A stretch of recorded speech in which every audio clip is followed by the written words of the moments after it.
called cops because it's missing. Never say never, because it can be you. Hi lock lovers, it's me, Natty Ann, showing you how to enjoy the journey. Whew. I'm trying real hard to enjoy this, but it's hard. I'll tell you why. Okay, so postpartum hair loss. Okay, no. I don't even want to start like that. Let's start with pregnancy hair, okay? And then we can get into postpartum hair loss and all that stuff. Now, there was a time where I was like, don't come on Beyonce's internet crying about your hair.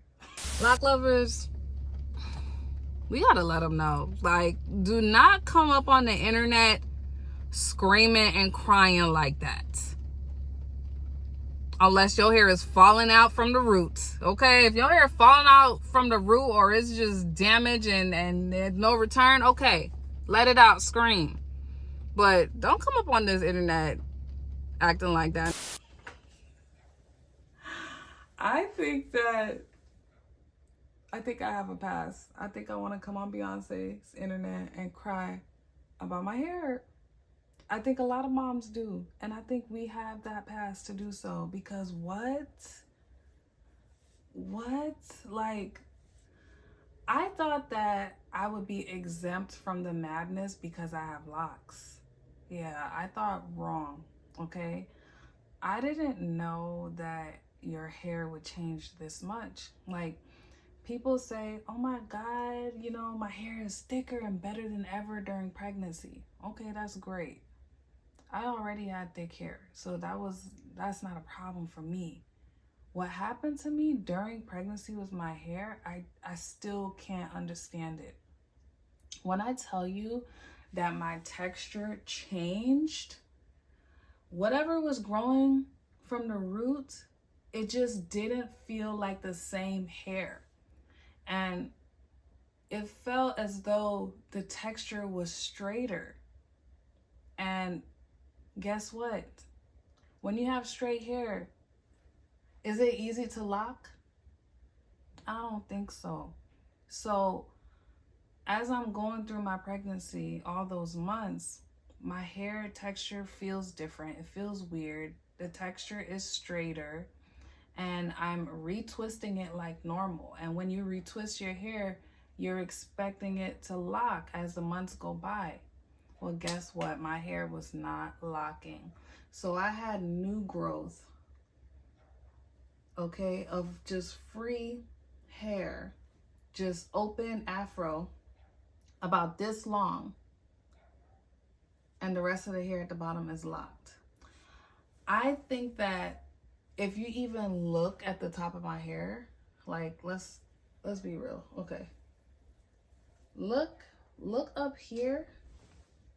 And then look down here. Down here is tighter, firmer, skinnier. And up here is puffy. Okay? This right here reminds me of when you're first starting to lock your hair. You remember that? You remember those stages when, what they call this? Let me not blank on it. Budding. You know when your hair is like budding and trying to lock because it's a new process, and you know you're washing your hair and you're twisting it and you're not combing it, and then it just starts budding? Like, I feel like that's what's happening. Okay?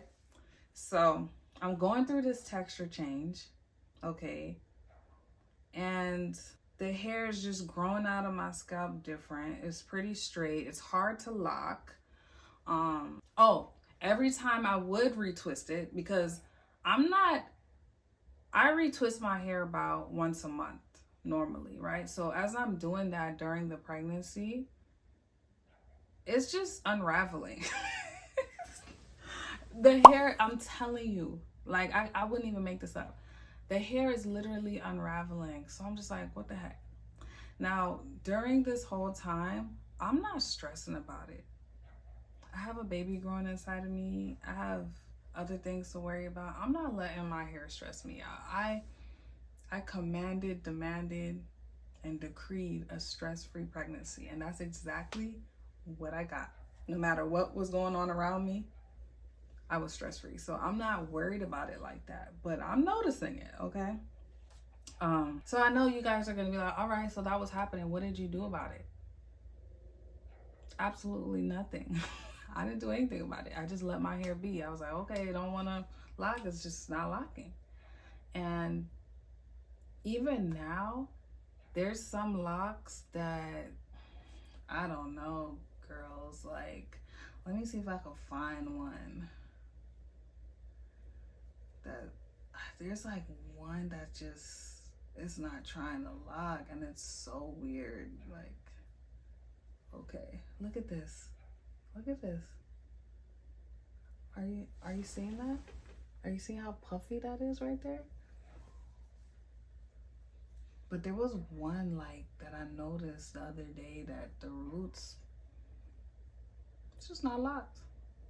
I don't think I could find it on camera though. But anywho, that's the tea, okay? That's what's going on.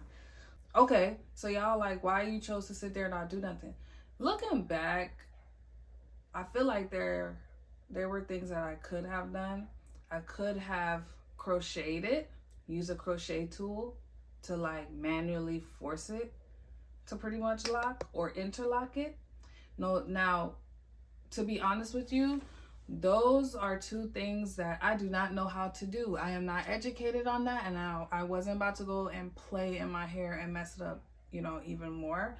And I didn't feel like researching a trusted loctician and going and getting that done.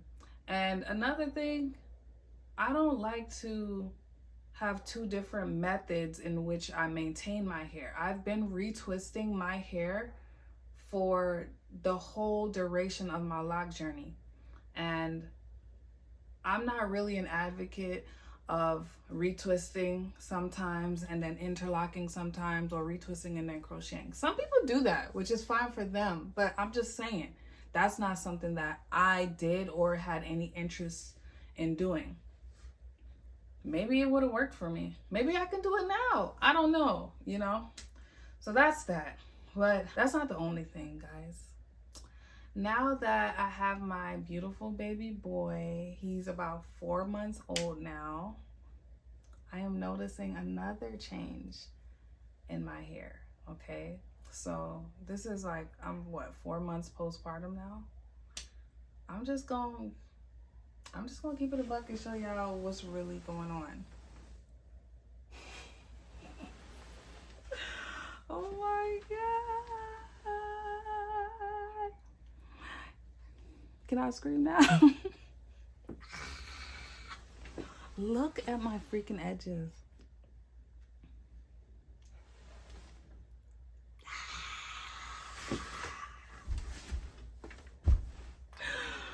Crying, sliding down the wall.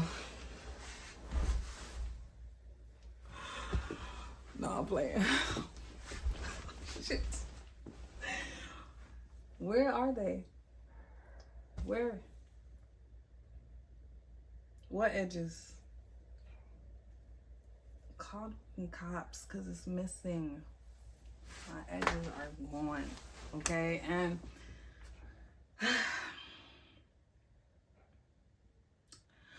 moment of silence. Like, I just never and that's why you like never say never, right? Okay, never say never, because it can be you. You don't know what can happen in the future. I would have never thought I would be struggling with thinning edges. All this hair on my head and thinning edges, really? Yeah, well, that's what's happening. And I came across this girl on TikTok. I love her personality. She's so funny. But we pretty much had a child around the same time, and she is going through the exact same thing. But this is hard. I know they said, oh, you're gonna lose your hair, but I tried my best to keep up with my hair during my pregnancy. I mean, my hair was flourishing during my pregnancy. And I know that happens. And I guess this is the downfall. I'm being humbled. Like my sweater says, God is good all the time. And all the time, God is good. But Jesus Christ, I was not prepared for this part. I was sad. I was sad for a good chunk of my day because I'm like, my hair's falling out. The reason why my hair is in my face is because the majority of my hair loss is in the front where my edges are. So pipe down. Okay? Not too much. But, yo.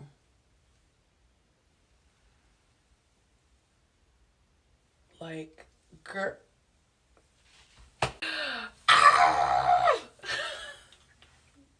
Anyway, the algorithm has been algorithming because I've been seeing the minoxidil, whatever, thing up and down my timeline. I am heavily considering hopping on that, but I heard that once you stop, your hair falls back out. So I don't know what to do. But I'm gonna go cry a little bit. I just ran my fingers through my hair. I don't want to talk about it. Okay, bye. When she shared her video, all I could say is same girl. I feel her. I feel what she's going through. I'm going through it too. And it's tough, especially being a natural hair girly. You take so much pride in your hair, and when you don't wear wigs and weaves and all this stuff, it's like, what can you do to even hide it? And at this point, it's like, I'm not even hiding nothing. It is what it is. Like, my hair is my hair. I need it to grow back though. So best believe I got castor oil up and down these edges. I'm not sure if there's any other oils I should be putting on there that promotes hair growth. I know castor oil is a really big one. So if you have any other recommendations, let me know. If you're going through the same thing right now, or if you're currently pregnant, and see, I don't want to scare you or anything like that, but it's very real. It's like all these hormones that, you know, was surging through our bodies that was making things a bit different. You know, the hormone levels dropped now. We're kind of regulating and going back to normal. So if you got a lot of hair while you were pregnant, you could lose it. There could be so much postpartum shedding going on. Now I have locks, so, you know, my hair, I'm not seeing like any locks fall out or anything or any excessive shedding. Maybe if I had loose free hair, I would be seeing the shedding, but my locks caught it. So, I mean, my hairline, you know, that's where it's shedding, obviously. So that's what I'm going through. Mama's like, try not to trip and stress out. It is what it is. It will grow back. It will grow back. You hear me, God, universe, everybody? It will grow back, okay? So don't stress. Because if you stress, you might lose more hair, and we don't want that. Now, in that girl's TikTok, she was talking about trying Midoxil or something like that. I don't recommend that because I saw another video on that where a girl was using it and she grew a beard. Did y'all see the hair coming on my face? I had never had this much hair on my face before, ever. And I don't understand why it's... What the hell? Oh my God. I don't understand why this... I put this on my scalp. So I don't understand how it's making hair grow down here. Y'all didn't tell me. Y'all, I've been seeing a lot of people on TikTok using this. Because, I mean, they're not lying, to do work. And this is not no paid advertising. I'm not getting paid from anybody to promote this. This is just real experience. This from Costco's works. You gotta get to 5%. Because they said, why get to 2% when you get to 5%? And I think the 2%, because it's marketed to women, and they said it costs more. But get to 5%, the one that's marketed to men from Costco's, it works. But it will make you start growing hair in other places. So you gotta just see if the risk of looking like Teen Wolf outweighs the benefit of you growing back any bald spot that you have. So I'm a fan of it, but I just got to figure out, I mean, I got to shave my face. Love y'all. Now, no peach fuzz. She really grew a beard. And then they also say when you use that, your hair will grow, but if you stop using it, it'll fall out. So you don't want to be taking anything that you have to take for life. You don't want to be on a medication for life, you know? No. So I don't recommend that route at all. That's all I got for you guys. I did link the castor oil that I use. It's on my Amazon storefront, so check the description for that. And enjoy. It's a really good castor oil, and it also comes in a black bottle, a black glass bottle. So that's really important too. Just so you know, do not buy castor oil that is packaged in a plastic bottle, okay? Castor oil penetrates very deeply. You can even use it for your stomach, like, you know, like on your period and stuff like that with the heating pad. So don't buy it if it has a plastic bottle. The one in my link is a good one. Trust me, I've been using that for pretty much a long time for everything. I use castor oil for literally everything. So guys, I just wanted to share that. If you enjoyed this video, subscribe to my channel for more.